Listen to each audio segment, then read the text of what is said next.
sesuatu yang values. ya. Kalau misalkan dari aspek culture, di Eropa itu sangat berbanding terbalik dengan Indonesia, kayak beda 90 derajat. Kalau misalkan makan roti di pagi hari, kita tuh makannya nggak pakai piring tapi langsung di bawah mejanya. Terus itu aku ngeliatnya kayak, wah, kenapa kayak gini? Gitu. And ya ada banyak culture shock yang kecil-kecil tapi mengenakan gitu. Tapi kamu beruntung sekali sih di host family yang pertama aku tuh.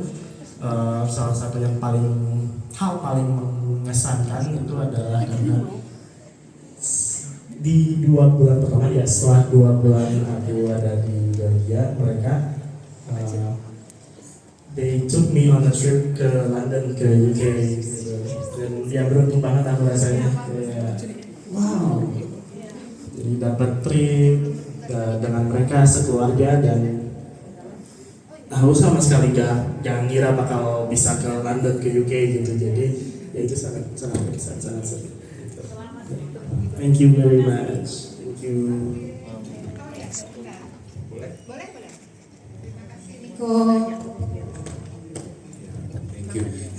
Saya mau tanya values, kan pasti kan waktu sebelum berangkat kan in terms of culture values tadi kan yang di Indonesia itu sehari-hari kan ya kita seperti orang Indonesia. Nah waktu sudah dari sana, balik dari sana, what key things atau key items that you think kamu tuh kayaknya nambah atau berbeda, atau ada some values or character you see life differently after you going back from the yes, thank you. Terima kasih. Oke, terima kasih atas pertanyaannya. Saya Jono ya, Jono dari Menteng, Presiden Jono dari Menteng. Thank you very much atas pertanyaannya. Aku ini jawabannya lebih ya sedikit juga gak apa-apa ya. Jadi sebelum exchange itu aku orangnya sangat introvert, sangat pendiam. Terus kalau misalkan ngobrol aku tuh canggung banget gitu. Bisa langsung ke Bu Lina di sini, dia ngeliat langsung aku dulunya kayak gimana. Dan ada yang legislation yang dibentuk oleh distrik, yang setiap kali ada district conference ada pertemuan. Nah, jadi kita ini mulai memperhatikan aturan-aturan ini. Nah, di sini ada DGN. DGN ini akan pemerintah, salah, bukan pemerintah, akan melayani atau serving distrik pada tahun 2002 berapa? Setelah Daniel 2526. Kita cuma mau melatih bahwa otaknya mesti jalan. Ya, Diana ini otaknya lah. Nah, sekarang yang hadir di sini saya mau ulangin sekali lagi. Ya. Hadir di sini district governor kita Dita. Anda yang duduk di sini itu namanya legislation committee dari distrik 340. Halo. Untuk membuat ini di Dita ada menulis surat perintah. Surat perintahnya ditujukan pada saya Punya saya. Saya kemarin kesini soalnya. 100 tahun ini belum ada. Memang pernah terjadi legislation di zamannya itu, tapi baru beberapa pasal, jadi tidak komplit. Ya. Nah, oleh karenanya semua pasal itu kemudian dikompletin di dalam ini. Tapi bylaws ini udah dikirim oleh di kemana-mana, juga orang belum tentu membaca itu. Nah, oleh karenanya di dalam district conference ini ada legislation dari distrik 340. Siapa mereka? Itu yang hadir di sini. Jadi semua anggota harus menghormati yang bersedia untuk hadir di sini. dan langsung diangkat menjadi legislatifnya itu, komitenya. Tapi kan aturan ini belum jalan, tidak apa-apa. Aturan ini diterima, ya. Jadi nanti kita Digidita akan menerima dari saya, terus kita serahkan ke sekretarisnya, terus kemudian dari Digidita dan ya Desi Sekretari menyaksikan dibantu oleh Anda sebagai komite kita, ya, untuk menyatakan bahwa ini diterima. Kemudian dari tanggal sekarang sampai tanggal 15 Juni orang boleh membaca dan menanyakan. Ya. Mungkin ada yang kenal Bernard juga, aku kenal teman di luar pulau, di luar Bandung yang biasa tempat aku main, dan aku belajar banyak dari mereka juga. Jadi memang kalau di organisasi Rotaract ini belajarnya banyak banget. Tadi juga mungkin udah disampaikan ya Raela itu. Jadi memang awalnya aku belum menjadi Rotaracter. Setelah aku ikut Raela tahun 2017 itu di Jogja, aku makin tertarik dengan si Rotaract ini. Gimana Rotaract ini bisa ngebangun leadership aku, bisa ngebangun confidence aku ngobrol di depan orang. Terus aku punya banyak teman, memperluas jaringan, dan aku juga nggak cuma kenal sama kalangan yang seumuran aku juga, tapi aku juga bisa mengenal orang-orang yang hebat di dalam Rotarian, di antara Rotarian.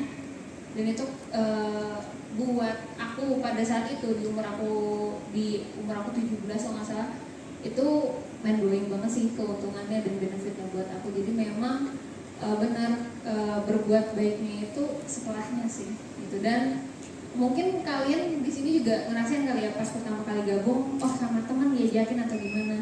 Setelah nyemplung ikutan project baru ngerasain, ya mungkin gak bisa aku jelasin sekarang, mungkin kalian udah ngerasain feelsnya pada saat kalian ngelakuin project tuh, melihat orang-orang yang kalian bantu, impactnya buat mereka apa, nah itu sih yang gak bisa dijelasin, yang mungkin sampai sekarang juga semoga aja kita masih belajar dan aku juga ngelakuin gitu. Oke, untuk tadi kita sudah mendengarkan ya pengalaman pertama dari PPTJ, atau tadi maaf boleh diulang panggilnya? Papo. Oke, oleh Papo, kemudian dari Kak Cinta, dan sekarang kita akan dengarkan dari Kak Faiza, silahkan. Ya, kalau aku sedikit mirip tapi sedikit beda sama Kak Cinta alasan masuk Rotaract-nya. Jadi kakek aku tuh Rotarian berpuluh-puluh tahun yang lalu, terus lama nggak aktif, dan pas SMA tuh aku memutuskan untuk ikut pertukaran pelajar melalui Rotary. Itu tuh tahun 2018, aku berangkat ke Amerika Serikat, ke US. Sekolah di sana setahun, nggak kenal siapa-siapa, orang tua di Indonesia, pokoknya di sana benar-benar sendiri, dan aku ditempatin bersama Rotarian dan Rotaractor. Nah di sanalah aku tadi sama kata Kak Cinta tuh di sana emang awalnya mau membangun koneksi, membangun link belajar. Nah tapi dari sana aku diajak ikut project, ikut seminar, pokoknya diajak kemana-mana, dan di sana aku lihat nih bagaimana mereka tuh sangat eager, sangat ingin untuk membantu satu sama lain. Nah dari awal ke Indonesia, aku harus gabung nih sama organisasi ini. Nah dan pas aku balik ke Indonesia, aku ketemu sama Pak Pop, sama Kak Cinta, yang ternyata bikin nyaman banget, emang. Senyaman itu. Iya. Oke. Berarti dari bertiga ini sudah bertemu berapa lama? 40 tahun dulu. Lama sekali. Lama banget ya. Lama banget ya berarti. Dari kakak SMA. Aku SMA masuk Rotaract. Karena dulu rumah kami itu tempat ngumpulnya teman-temannya dia. Jadi waktu itu kita nggak langsung bilang lo masuk Rotaract, enggak. Kita ajak dulu kegiatan aja. Terus lama-lama mereka penasaran, mereka buat Rotaract. Setelah itu kebetulan member di klub aku ibunya Faiza. Jadi kalau di klub kami itu kita membina member itu kayak keluarga sendiri. Jadi anak-anaknya juga kita libatin. Kebetulan Faiza waktu itu ke Amerika sama Kanada ya, dua distrik waktu itu. Pulang dia memutuskan join di Rotary itu hampir 7 tahun yang lalu, 7 tahun 8 tahun. Udah lama ya? Udah lama sih, iya udah lama. Aku 2019. Iya. Udah ada kali 7 tahun. Berarti sudah lama ya kalian bertemu dan sampai bertemu itu menganggap bahwa orang tua sendiri, kemudian seperti anak sendiri, itu keren sekali ya, berawal dari mungkin yang orang nggak kenal dan asing sampai sekarang bisa menganggap keluarga gitu, keren sekali. Tepuk tangannya dong. Oke, mungkin langsung ke pertanyaan selanjutnya aja ya. Mungkin saya mau tanya, apa arti berbuat baik tanpa pamrih untuk orang-orang hebat yang ada di depan ini? Kalau kita kan kegiatannya bersosial gitu ya. Nah, kadang kan kalau misalkan kita nih bekerja kan berarti wah dapat gaji nih. Maaf, dalam arti kita bekerja berarti kita dibayar. Nah, untuk di Rotary ini kan kita itu bersosial. Berarti kan impact dan kemauan itu ada di diri sendiri. Nah, itu gimana sih untuk menghilangkan rasa emang dapat apa sih, kan kita bersosial cuma-cuma, mungkin capek. Pasti kan ada orang yang berpikiran seperti itu. Mungkin bisa bantu menjawab dan bisa sharing-sharing ke teman-teman sekalian seperti itu.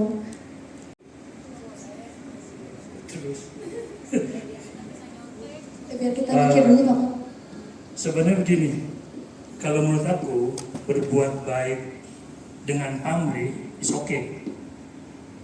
Contoh, kita ingin berbuat baik supaya kita kelihatan keren, is okay karena poinnya bukan tanpa pamrih atau tidak atau berpamrih, tapi poinnya bahwa kita sudah minimal kita sudah melakukan sesuatu untuk paling tidak bisa berkontribusi untuk lingkungan atau orang lain. Nah, kalau bicara tentang berbuat baik tanpa pamrih, aku yakin setiap orang pernah melakukannya. Setiap orang pernah melakukan suatu kebaikan tanpa dia sadar melakukan kebaikan. Jadi justru kalau menurut aku stressingnya adalah jangan pernah takut untuk berbuat baik. Walaupun kalian misalkan, aduh gue pengen keren, gue harus berbuat baik. Boleh nggak ya? Nggak, berbuat, just do it gitu. Kerjain aja karena kita gini, kita tidak pernah tahu kapan saatnya kita dibantu, tapi yakin kita pasti akan dibantu orang. Nggak ada satupun orang di dunia ini yang tidak pernah dibantu orang lain. Jadi bukan timba baik, tapi ini kita gerakin aja, misalnya kayak tadi yang saya sebutkan bahwa berbuat baik itu kayak kita nafas, kayak kita makan gitu.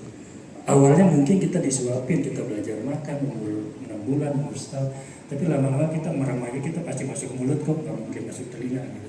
Nah, jadi yakinlah bahwa satu, kita ada karena bantuan orang lain, itu dulu satu mindsetnya, sehingga kita akan berpikir orang lain pun pasti butuh bantuan orang lain gitu. Jadi kenapa kita nggak coba mulai berkontribusi dulu? Karena kalau menurut saya kata membantu itu agak terlalu tinggi, karena seakan-akan kita menempatkan orang lain jauh di bawah kita. Tapi kalau kita berkontribusi untuk orang, kita menempatkan diri kita sama dengan orang lain, sama dengan lingkungan kita. Jadi menurut saya adalah berbuat baik yang cara berbuat tanpa pamrih itu kita lihat dulu bahwa kita bukan one person human, tapi kita adalah humankind, sehingga tinggal mendorong kebiasaan aja sih sebenarnya. Lewat Rotary lah salah satu caranya, mendorong untuk saling berkontribusi tidak hanya ke lingkungan atau ke masyarakat, tapi ke teman-teman di klub kita ya. Bahkan ke teman-teman di klub lain. Dari contoh seperti tadi di Batam masih bingung, cuma satu orang caranya bikin Rotary gimana gitu. Itu kalau kita ada rasa kesana, rasa untuk saling berkontribusi, itu akan kedorong pelan-pelan. Gitu. Oke. Berarti pada intinya gitu, kita sebagai manusia, di mana kita tuh makhluk sosial dan kita tuh berbuat baik kepada orang lain, kepada siapapun yang nantinya akan kembali kepada diri kita sendiri, seperti itu. Gitu, jadi teman-teman kalau misalnya mau berbuat baik, mau sekecil apapun itu tandanya kalian berbuat baik kepada diri kalian sendiri, seperti itu. Oke, mungkin setelah ini apa nih Kak Dika? Oke, ini kan termasuk dalam suatu kelompok sosial. Nah, jadi di kelompok sosial kan pasti selalu ada masalah yang timbul kan. Nggak cuma individu, mungkin di sosial juga pasti banyak kayak si A bikinnya kayak gini, si B bikinnya gini gitu. Pasti selalu timbul ada permasalahan gitu. Nah, boleh saya tuh cara menangani atau bagaimana solusinya supaya di suatu kelompok itu bisa bikin semua jadi satu pikiran begitu solusi permasalahannya gitu. Oke, cek dengar ya aman. Oke, sebenarnya mungkin aku ngambil contohnya waktu di klub aku dulu kali ya. Jadi walaupun kan tadi udah jelasin silsilahnya, ini tuh adalah tongkrongan aku. Kita ngumpul bareng tapi kayak kok ngumpul gini-gini aja nih, akhirnya kita mikir mungkin kita harus bikin perkumpulan ini tuh jadi sesuatu yang bermanfaat nih. Kayak apa, kita pilih waktu itu udah dikasih bumbu-bumbu juga, jadinya kita biar track deh. Nah, walaupun basicnya temenan nih, temen tongkrongan, kan tetap aja ada masalah yang kayak ya beda lah vibes-nya pada saat kita nongkrong sebagai teman dan pada saat kita di road track. Permasalahannya banyak banget sih, kayak pada saat aku jadi presiden, pada saat itu teman-teman aku tuh mungkin karena ngerasanya aku temennya kali ya, jadi kayak aku ngomong tuh dianggap enteng aja, kayak apa sih gitu. Nah itu problem kan, dan memang sebenarnya wajar karena setiap klub itu beda-beda. Pada saat di aku mungkin problemnya itu karena nganggap aku, karena teman, kita semua teman, jadi nganggap enteng aja semuanya. Gimana cara kita handle-nya aja, mungkin beberapa klub juga ngalamin karena emang kita cuma di kampus doang nih, jadi ketemunya susah. Sebenarnya lebih ke komunikasinya aja sih, karena kan harus, jadi Rotaract ini kan bukan, kita kan berorganisasi itu sosial ya, nggak kita volunteer, jadi nggak yang wajib gitu kan, gimana hati kan. Jadi memang tujuannya kalian sama ngebantu orang, pengen berkembang bareng, tinggal diobrolin aja sih maksudnya. Jadi jangan dihindarin juga masalahnya, udah pasti ada masalah sih. Dan emang masalah itu buat kalian berkembang juga. Jadi buat aku belajar pada saat itu, mungkin aku kurang tegas sama teman-teman aku, kurang ngasih tahu kalau ini tuh kita lagi ada di organisasi nih, bukan di perkumpulan, bukan di tongkrongan kita nih, tolonglah gitu. Mungkin lebih komunikasinya aja, dijelasin juga tujuan kita tuh di sini tuh mau bikin sesuatu yang bermanfaat loh. Ayo dong kita fokus, toh kita juga di sini belajar sama-sama gitu, nggak yang sendiri-sendiri berkembangnya, kita bareng-bareng gitu sih. Dan mungkin memang ada konflik-konflik lain, kayak misalkan ada member baru kurang cocok apa gimana, mungkin rasain juga ya. Kalau itu memang gimana kita nge-reach mereka juga sih. Kayak IP mungkin awalnya juga karena gap umur kita lumayan jauh loh, aku sama IP kita nggak dekat-dekat banget, cuman mungkin karena dari kitanya berdua punya goals yang sama, kita akhirnya ngobrol, saling ngerti, kita cari jalan tengahnya gimana, akhirnya kita jalan udah lama banget ya kita. Di luar Rotaract pun kita nongkrong bareng, sampai sekarang kita nggak di Rotaract pun kita masih main bareng. Aku curhat masih kita cinta. Tuh, kita saling curhat, masih main bareng, curhat-curhatan bareng. Jadi memang kalau ada masalah, obrolin bareng-bareng aja. Diingetin lagi goals kita di sini tuh untuk ngapain sih? Misalkan goalsnya, ya gue cuma pengen nyadalin, oke, bareng-bareng caranya gini ya, gitu. Gitu sih. Jadi jangan dihindarin banget sih masalahnya. Toh kan masalah teh sudah banget ya, masalah tuh ya ada buat kita berkembang juga gitu. Oke, berarti tepuk tangan dulu. Oke, berarti dalam kita tuh berkumpul di beberapa, dalam arti kita tuh kumpul di pendapat dan pikiran yang berbeda. Kita mungkin bertemu dari awal pertemanan Tapi pada intinya kita saat bertemu dan di organisasi itu harus profesional. Meskipun kita mungkin berteman, tapi saat kita terjun di organisasi, kita harus tetap bisa profesional. Oh, dia sebagai presiden saya, dan dia mengatakan bahwa keputusannya itu, tapi meskipun kita itu teman, tapi saat kita berada di organisasi berarti kita harus bisa profesional, tidak menyepelekan seperti itu ya Kak. Saya menghargai juga. Oke. Dan juga mungkin jadi tuh kayak apapun permasalahannya komunikasi solusinya. Betul. Ya. Jangan lupa komunikasinya berarti. Maaf, jadi ada permasalahan. Kemudian untuk dari Kak Faiza sendiri, menurut Kak Faiza itu impact atau apa ya yang kakak rasakan ya dari gabung di Rotarek ini gitu. Jadi impact yang lebih meluas lagi itu bagaimana? Mungkin yang sebelumnya kakak dalam arti kita berbuat baik itu pasti dalam kehidupan, tapi saat bergabung di sini apa sih yang belum pernah kakak dapatkan sebelumnya seperti itu? Jadi lebih meluasnya tuh impactnya tuh apa gitu dalam diri kakak sendiri? Buat aku sendiri ya. Iya. Wah, kalau itu oke, jadi kan gimana ya namanya? Kalau buat aku sendiri tuh impact aku masuk Rotarek yang pasti empati. Jadi setiap awal-awal tuh kan pasti diajak project dulu tuh sebelum aku beneran ngerti Rotarek itu apa dan join tuh. Nah di sana kan kita banyak membantu orang lain. Nah di sana tuh muncul perasaan di dalam diri aku kayak kalau misalnya aku di posisi mereka, apakah akan ada yang bantu aku seperti ini gitu. Jadi I want to be that person. Aku mau menjadi seseorang yang bisa membantu orang lain. Nah munculnya dari situ. Apa lagi ya? Untuk imbal balik yang didapatkan dari kakak udah join di Rotarek ini, dan mungkin kayak ada imbal baliknya buat kayak oh di Rotarek itu ternyata kita bisa dapat ini, kita bisa dapat ini dari Rotarek. Oh, itunya.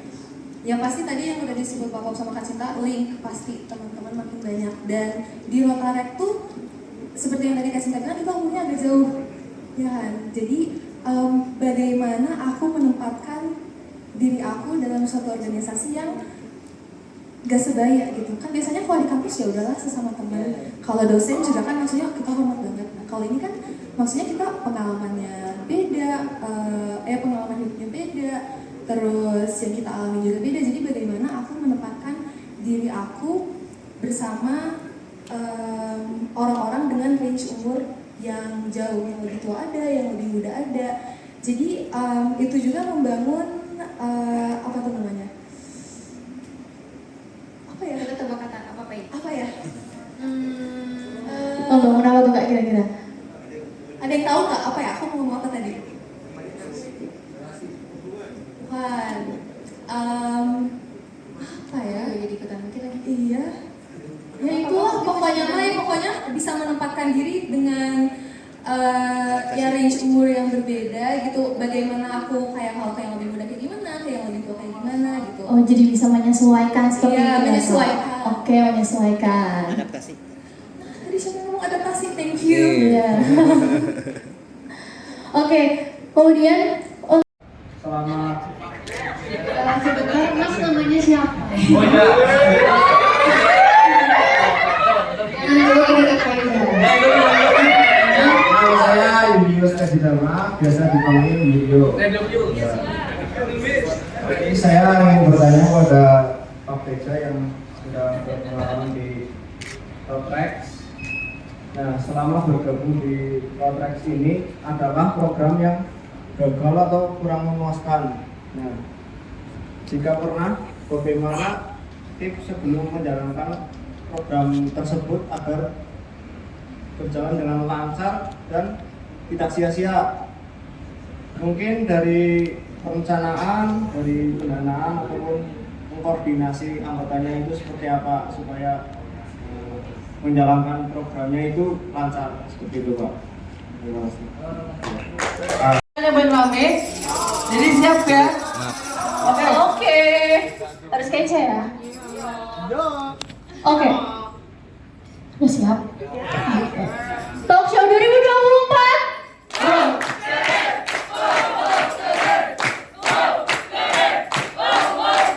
Oke, teman-teman. Boleh, mungkin bisa kembali, silahkan. Oke, karena kita kan narasumber kan ada 3 ya. Gak adil kalau cuma yang ditanya cuma 1. Apalagi tadi kan dari Rotary. Nah, kita masih ada 2 dari kakak-kakak cantik ini. Mungkin dari kalian ada yang ingin ditanyakan lagi atau kepada Wapuk juga bisa. Ayo, mungkin satu pertanyaan lagi ya, karena ini waktunya sudah mau habis. Jadi 1 pertanyaan boleh? Mungkin maju aja kali Kak. Boleh kasih tepuk tangan dulu.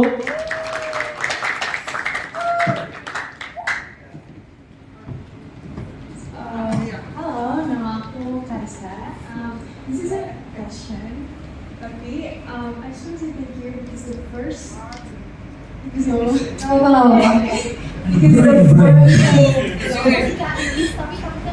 Kita bisa mau nggak? Lanjut lanjut. In English. Okay, so the very first information I had about Rotary was your contact when you had bangs, remember? Yang di IG-nya. Yeah, and that helps me a lot to research. So I just want to say thank you. And that time, you helped me, and it was Pleasure. and it's nice to meet you finally. I didn't know you were coming here. It's mystery guest. surprise kan cuma harusnya ya. And so I just want to say, since the theme is how social activism, that means your social activism. Thank you so much. Terima kasih Kak. Banget, tapi benar-benar kita itu belum Terima kasih, aku nggak ngerti. Ayo, boleh kali. Nyanyi. Barangkali audiensnya barangkali kurang paham gitu ya. Dia melihat kita dan Faisal menginspirasi, dan kita sangat terima kasih bisa menjadi bahan inspirasi. Saya sangat tersanjung sekali. mudah-mudahan Tepuk tangan saya lagi, tepuk tangan yang lebih. saya yakin kalian juga bisa menginspirasi yang lain untuk tetap berbuat baik. Bukan gadis lagi tapi wanita yang berkembang, itu aku juga terinspirasi banget sama Faiza, dan kalian pun bisa saling menginspirasi satu sama lain kok. Dengan kalian project bareng, berbuat baik bareng, nongkrong juga, dengan ngobrol satu sama lain juga bisa saling menginspirasi. Betul. Aku tambahan dikit. Mungkin di sini kita yang berdiri di sini ya, maksudnya yang menginspirasi kalian dengan harapan nanti kalian yang akan menginspirasi orang lain. Betul. Gitu. Gimana dari teman-teman?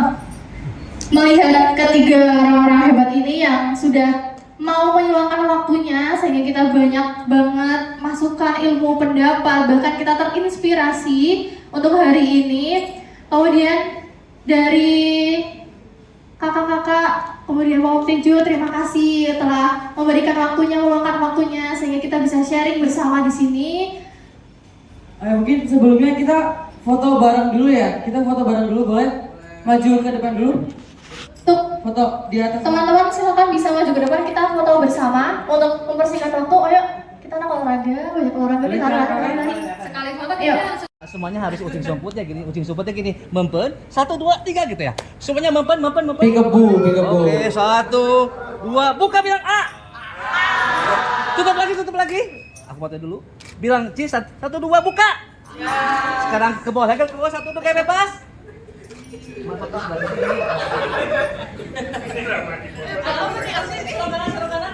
Bebas lagi, 1, 2.